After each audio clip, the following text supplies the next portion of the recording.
안녕하십니까? 고려대학교 통계학과의 김광호입니다. 이전 강의에서는 비실험 관측 데이터를 통해 평균 개입 효과를 식별화할 수 있는 과정에 대해 알아보았는데요. 본 강의에서는 그 식별화 결과를 바탕으로 평균 개입 효과를 추정할 수 있는 방법을 다뤄보도록 하겠습니다. 인과 효과를 추정하는 방법은 크게 다음과 같이 세 가지로 나눌 수 있습니다. 리그레션, 웨이팅, 그리고 리그레션과 웨이팅을 동시에 적용하는 더블 로버스트 방법이 있습니다. 각 방법에 대해 보다 자세히 논의해 보도록 하겠습니다. 들어가기에 앞서 조건부 기대값을 계산하는 조금 새로운 노테이션을 하나 정의할 건데요. 어떤 통계적 범함수 f를 주어진 n개의 샘플을 통하여 추정하여 f-을 얻었을 때 그 f-에 대한 새로운 독립적 관측 샘플 g에 대한 조건부 기대값 오퍼레이터를 p로 정의합니다. 즉, p에서는 주어진 n개의 샘플은 고정된 상수로 취급하게 됩니다. 이 노테이션을 사용하는 이유는 인과 추론에서 등장하는 많은 추정량들은 그 추정량과 직접적으로 상관없는 nuisance component, 즉 장애 변수를 포함하는 경우가 있는데 그 장애 변수들은 추정량을 계산하는 샘플과 분리된 샘플에서 계산되어야 하는 경우가 많기 때문입니다. 이에 대해서는 추후에 또 다시 언급하도록 하겠습니다. 첫 번째 추정 방법은 리그레션 기반의 방법입니다. 목표 파라미터인 평균 개입 효과를 싸이로 정의하겠습니다. 이에 대한 리그레션 추정량은 식 1번의 식별화 결과에 그 뿌리를 두고 있는데요. 뮤를 아웃컴 리그레션 함수에 대한 노테이션으로 정의하면 싸이는 두 아웃컴 리그레션 함수들의 차이를 x에 대하여 어버리지 아웃한 것과 같이 됩니다. 따라서 식 3에서처럼 각각의 뮤를 추정한 다음 그 차이에 대한 empirical average를 취하는 것이 바로 평균 개입 효과에 대한 리그레션 추정량이 됩니다. 이는 곧 잠재적 결과 변수 y0, y1을 공변량 x로부터 예측한 다음 그 차이를 계산하여 전체 샘플에 대하여 평균을 취하는 과정에 다름 아니게 됩니다. 이 뮤를 추정하는 방법은 크게 모수적 그리고 비모수적의 두 가지 방식이 있는데요. 먼저 모수적 방식에 대하여 알아보도록 하겠습니다. 뮤를 유한 차원의 베타라는 매개 변수를 사용하여 모델링한다고 가정합니다. 이에 대한 대표적인 예로는 y가 이항 변수일 경우 여러분들이 잘 알고 계시는 로지스틱 회귀 모형이 있겠습니다. 이와 같은 모수적 방식에서 매개 변수 베타는 MLE 또는 좀 더 포괄적으로 M-이스메이터를 통하여 계산할 수 있습니다. 방금 설명했던 모수적 방식을 조금 더 형식화시켜 수학적으로 표현해 보면 화면에 1번, 2번처럼 됩니다. 여기에 3번의 약한 regularity 조건을 추가로 가정하도록 하겠습니다. 그러면 보시는 것과 같이 리그레션 추정량은 우리의 목표 파라미터인 평균 개입 효과에 대하여 asymptotically 리니어한 추정량이 됨을 보일 수 있습니다. 따라서 목표 파라미터를 매우 빠른 √n의 속도로 추정할 수 있게 됩니다. 앞선 모수적 추정에 대한 결과의 함의는 다음과 같습니다. 만약 우리가 각 리그레션 함수 뮤의 실제 형태적 특성과 일치하도록 모수적 방법으로 모델링한다면 예를 들어 뮤가 실제로 선형성을 띠고 있고 여기서 우리가 선형 회귀 모형을 사용한다면 결과적인 추정량은 √n의 수렴 속도를 가지고 점근적으로 정규성을 띠게 됩니다. 따라서 유효한 컨피던스 인터벌을 부트스트랩 등의 방법으로 쉽게 구축할 수 있고 이는 결과에 대한 통계적 추론을 가능하게 합니다. 그러나 앞서와 같은 모수적 방법에는 커다란 단점이 하나 있습니다. 바로 선형성과 같은 모수적 가정으로 뮤와 같은 리그레션 함수의 형태를 설명하기에는 일반적으로 무리가 따를 수 있다는 것인데요. 실제 함수 형태는 우리가 선험적으로 구체화하기 힘든 복잡한 비선형적 특성을 가질 가능성이 굉장히 많기 때문에 이에 대한 사전 정보를 완벽히 가지고 있기란 불가능에 가깝습니다. 최근에는 머신러닝의 방법론적 발전과 함께 이 문제를 해결할 수 있는 플렉서블한 비모수적 방법들이 많이 개발되고 있는데요. 만약 비모수적 방법으로 추정이 이루어진다면 어떻게 될까요? 안타깝게도 비모수적 방법을 적용하게 되면 앞선 슬라이드에서 논의되었던 빠른 수렴 속도 등이 더 이상 보장되지 않게 됩니다. 이는 우리의 추정 에러가 뮤 함수의 추정 에러에 의존하기 때문인데요. 미니맥스 이론에 의하여 비모수적 함수의 추정 수렴 속도는 항상 루트 n보다 무조건 커지게 됩니다. 따라서 모수적 방식에서처럼 루트 n의 빠른 수렴 속도를 달성할 수 없게 됩니다. 정리하면 비모수적 방식은 모수적 방식에 비해 다음과 같은 장단점이 있습니다. 먼저 비모수적 방식은 모수적 방식에 비해 함수 형태에 대한 어떠한 선험적 가정을 필요로 하지 않아 더 약한 조건에서 유연하고 강건한 추정을 가능하게 합니다. 즉, 우리의 선험적 지식에 의존하지 않고 오직 데이터를 통해서만 함수 형태를 추정하는 것이죠. 그러나 모수적 방식에 비하여 수렴 속도가 느리기 때문에 효율성 측면에서 단점이 있습니다. 마지막으로 효율성보다 더 중요한 이슈는 바로 추론과 관련된 이슈인데요. 비모수적 방식을 적용했을 경우 앞선 모수적 방식처럼 점근적 정규성이 보장되지 않게 됩니다. 따라서 유효한 컨피던스 인터벌을 더 이상 구축할 수 없게 되어 통계적 추론을 수행하기 어려운 커다란 단점이 있습니다. 다음으로는 인과 효과에 대한 두 번째 추정 방식인 웨이팅에 대해서 설명하도록 하겠습니다. 웨이팅 추정량은 식 4번과 같이 프로펜시티 스코어를 활용한 식별화 결과에 그 뿌리를 두고 있는데요. 여기서 파이는 프로펜시티 스코어가 되겠습니다. 즉, 앞선 리그레션 추정의 경우에서는 뮤라는 아웃컴 리그레션 함수를 사용했다면 웨이팅에서는 프로펜시티 스코어, 즉 파이를 추정하여 활용하게 됩니다. 이는 다시 말해 각각의 관측 값에 대하여 프로펜시티 스코어의 역수에 비례하게 가중치를 주어 개입 변수 A가 1일 때와 0일 때의 차이의 평균을 계산하는 과정이 됩니다. 이를 Inverse Probability Weighted Estimator, 즉 IPW 추정이라 부릅니다. IPW 추정은 각 샘플에 적절히 가중치를 줌으로써 공변량으로 설명되는 두 그룹의 특질을 동질하게 만드는 어떠한 가상의 파퓰레이션을 생성하는 과정으로 이해할 수 있습니다.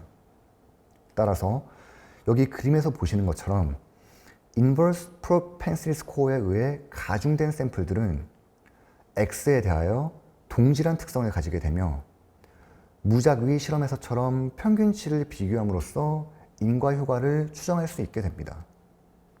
사실 이 웨이팅 과정은 임포턴트 샘플링의 그것과 아주 유사합니다. 대신 알려지지 않은 프로펜시티 스코어를 추정해야 하는데요.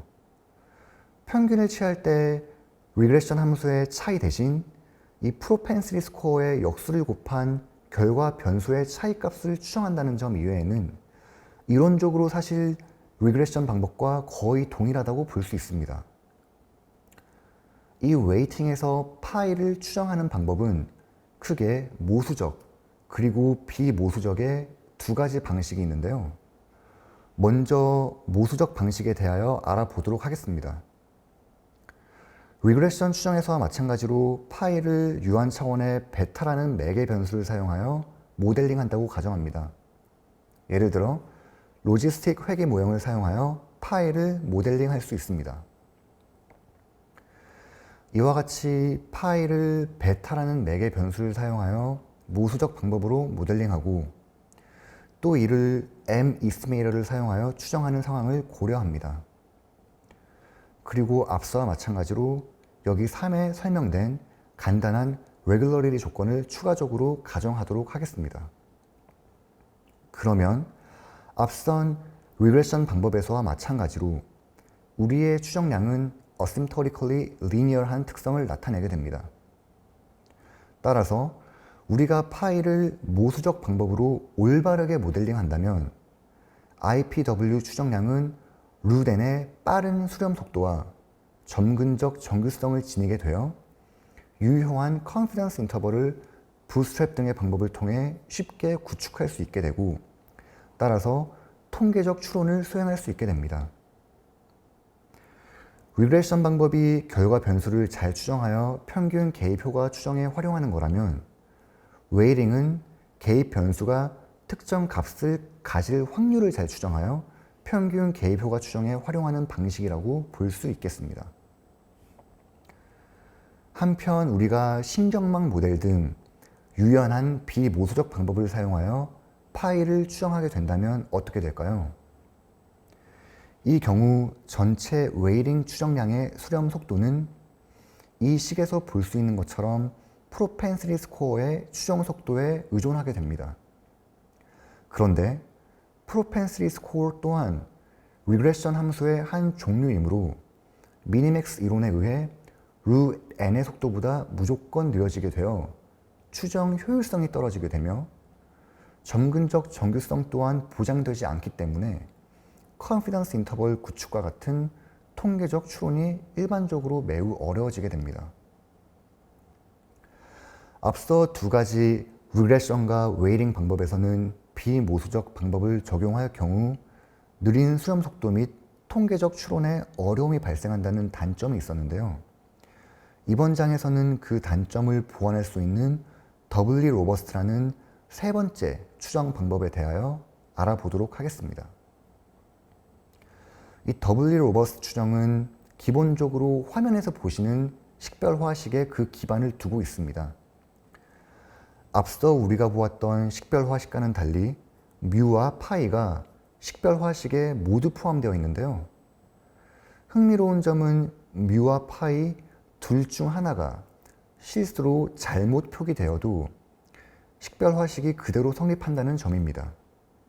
즉, 뮤 bar와 파이 bar는 실제 아웃컴 리그레션이나 프로펜시티 스코어가 아닌 임의의 함수가 되어도 상관없다는 뜻입니다. 이와 같은 발견은 아래와 같은 더블리 로버스트 추정량의 제한으로 이어지게 됩니다. 이 더블리 로버스트 추정 방법은 앞서의 리그레션이나 웨이팅 방법에 비해 다소 덜 직관적이어 보입니다. 그러나 이를 다시 쓰면 아래 식에서 보이는 것처럼 보통의 리그레션 추정량에 여기 빨간색으로 표시된 코렉팅 텀이 더해진 형태가 되는데요. 이 코렉팅 텀은 평균 개입 효과에 대한 추정치의 바이어스를 효과적으로 바로잡아주는 역할을 수행하게 됩니다. 이에 대해서는 조금 뒤에 좀 더 자세히 언급하도록 하겠습니다. 이 더블리 로버스트 추정은 타 방법들에 비해 중요한 이점이 있습니다. 먼저 모수적 추정 방식을 고려해 보겠습니다. 여기서는 파이와 뮤 두 가지 장애 변수 추정이 수반되게 되는데 이를 모수적 방법으로 추정할 경우 파이와 뮤 둘 중 하나에 대한 선험적 모수 가정이 완전히 틀려도 나머지 하나만 올바르게 모수적으로 모델링이 된다면 빠른 수렴 속도와 통계적 추론이 아무 문제 없이 가능해지게 됩니다. 이를 정리 3.3에 형식화해 보겠습니다. 먼저 파이와 뮤 둘 중 최소 하나에 대하여 올바르게 모수적 방법으로 모델링이 되고 매개 변수들이 M 이스티메이터에 의해 추정되는 상황을 상정합니다. 다음으로 다른 방법에서도 적용되었던 간단한 레귤러리티 조건을 가정합니다. 그럼 결과적으로 더블리 로버스트 추정량은 asymptotically linear한 특성을 지니며 √n의 수렴 속도와 점근적 정규성을 동시에 지니게 됩니다. 즉, 더블리 로버스트 추정에서는 파이와 뮤 둘 중 하나만 잘 추정해도 충분하다는 뜻인데요. 여기서 더블리 로버스트라는 명칭이 탄생하게 되었습니다. 그러나 모수적 방법의 경우 여전히 파이 또는 뮤라는 리그레션 함수의 형태에 대한 선험적 가정을 해야 한다는 측면에서 앞선 두 가지 방식에 비해 큰 이점이 없다고 볼 수도 있겠는데요. 어차피 각 장애 함수에 대한 선험적 가정이 올바르게 될 가능성이 0에 가깝기 때문에 둘 중 하나만 잘해도 충분하다는 사실이 큰 이점이 될 수 없다는 비판이 제기될 수 있겠습니다. 그러나 더블리 로버스트 추정 방법의 진정한 이점은 바로 비모수적 방법을 적용할 때 나타나게 되는데요. 비모수적 방법으로 파이와 뮤를 자유롭게 추정해도 결과적으로 우리는 루덴의 수렴 속도와 점근적 정규성을 달성할 수 있게 됩니다. 이를 정리 3.4에 구체화시켜 보도록 하겠습니다. 더블리 로버스트 추정은 1에서 정의된 함수 f를 주어진 샘플에 대하여 어버리지하여 이루어지게 됩니다. 그리고 2에서는 f 추정의 컨시스턴시와 더불어 던스 컬클러스와 같은 empirical process 컨디션을 가정하게 되는데요. 샘플 스플리팅을 사용함으로써 이와 같은 복잡한 empirical process 컨디션 가정을 피할 수 있습니다. 여기서 샘플 스플리팅은 파이와 뮤 같은 장애 변수 추정과 함수 f를 평균화하는 샘플을 서로 분리하여 사용하는 것을 의미합니다. 마지막으로 3에서처럼 파이 추정과 뮤 추정 L2 에러의 곱이 루트 n보다 빨라지기만 하면 더블리 로버스트 추정량은 평균 개입 효과에 대해 루트 n의 수렴 속도와 점근적 정규성을 지니게 됩니다. 더블리 로버스트 추정에서는 파이와 뮤에 대한 수렴 속도가 루트 n보다 훨씬 느려도 전체 수렴 속도가 루트 n이 되고 유효한 통계적 추론도 가능하게 됩니다.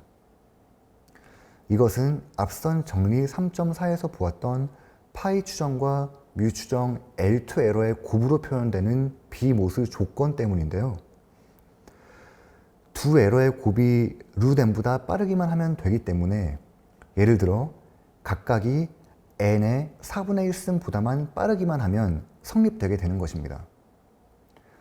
n의 4분의 1승보다 빠른 수렴 속도를 갖는 비모수 추정 방법은 정말 많이 있는데요.